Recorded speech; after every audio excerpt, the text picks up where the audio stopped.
Hello friends, आज આપણે ભીંડાની કઢી બનાવશું। આ કઢી રેગ્યુલર કઢી કરતાં વધુ સરસ લાગે છે। જો તમે મારી ચેનલ પર નવા છો તો સૌપ્રથમ સબસ્ક્રાઇબ કરો જેથી આવનારા દરેક નવા વિડિયો જોઈ શકાય। તો ચાલો આપણે સ્ટાર્ટ કરશું। એક કઢાઈમાં 2 ચમચી તેલ મૂકવાનું। તેલ ગરમ થાય એટલે તેમાં 1 ચમચી જીરું અને ચપટીક હિંગ ઉમેરશું। ત્યારબાદ તેમાં આપણે એડ કરશું અડધી ચમચી હળદર। ત્યારબાદ તેમાં ગોળ સમારેલા ભીંડા લઈશું। અડધો કપ ભીંડા લીધા છે અહીંયા અને આપણે સરસ રીતના મિક્સ કરવાના છે। આપણે ફ્લેમને મીડિયમ પર જ રાખવાની છે। તો આપણે ભીંડાને સાતળવાના છે અને તેમાં ઉમેરશું મીઠું સ્વાદ મુજબ। ભીંડાને આપણે 5 થી 6 મિનિટ સુધી થવા દેવાના છે। तो આવી રીતના 5 થી 6 મિનિટ બાદ ભીંડા સરસ રીતના થઈ જશે। આપણે ફરી એકવાર મિક્સ કરી લેવાના અને તેમાં આપણે એડ કરશું લાલ મરચુંનો પાવડર। તો અહીંયા 1 ચમચી લાલ મરચું પાવડર ઉમેર્યો છે મેં। આપણે મરચું લાસ્ટમાં જ એડ કરવાનું છે।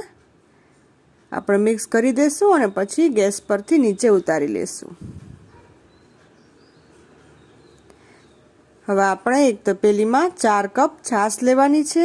આપણે ગેસ પર ચડાવવાની, ફ્લેમ ઓન કરી દેશું અને તેમાં આપણે ઉમેરશું મીઠું આપણા સ્વાદ મુજબ। ત્યારબાદ હળદર ઉમેરશું અડધી ચમચી।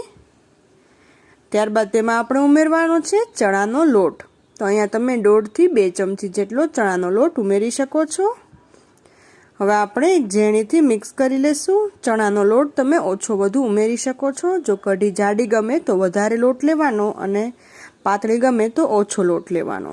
તો ઝેણીથી સરસ રીતના મિક્સ કરી લેવાનું જેથી બધું એકરસ થઈ જાય। આપણે અહીંયા પણ ફ્લેમને મીડિયમ પર જ રાખવાની છે।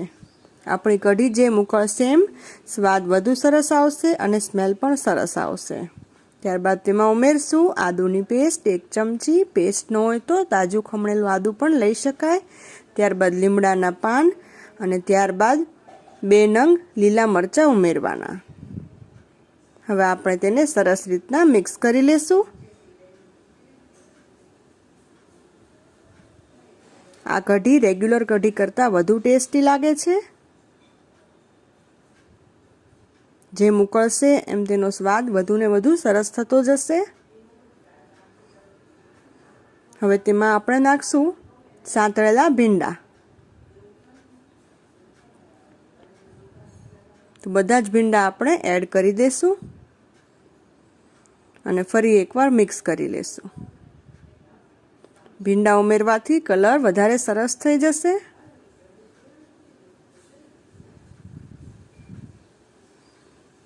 આ કઢી આપણે ભીંડાનું શાક બનાવીએ ત્યારે અચૂક બનાવતા જોઈએ છીએ અને ખૂબ જ સરસ લાગે છે। ત્યારબાદ આપણે એમાં 1 વાટકો પાણી ઉમેરશું અને સરસ રીતના ઉકળવા દેશું। વચ્ચે વચ્ચે મિક્સ કરતા રહેવાનું। તો 5 થી 6 મિનિટ સુધી કઢીને આપણે ઉકળવા દેશું આવી રીતના। તો આપણી ભીંડાની કઢી રેડી થઈ ગઈ છે। ખૂબ જ સરસ દેખાઈ રહી છે અને ટેસ્ટ પણ ખૂબ જ સરસ આવશે। આપણે તેને એક સર્વિંગ બોલમાં કાઢી લેશું। તો ફ્રેન્ડ્સ, આપણી ભીંડાની કઢી રેડી છે। જો તમને વિડીયો ગમ્યો હોય તો લાઈક કરો, શેર કરો અને ચેનલને સબસ્ક્રાઈબ કરો।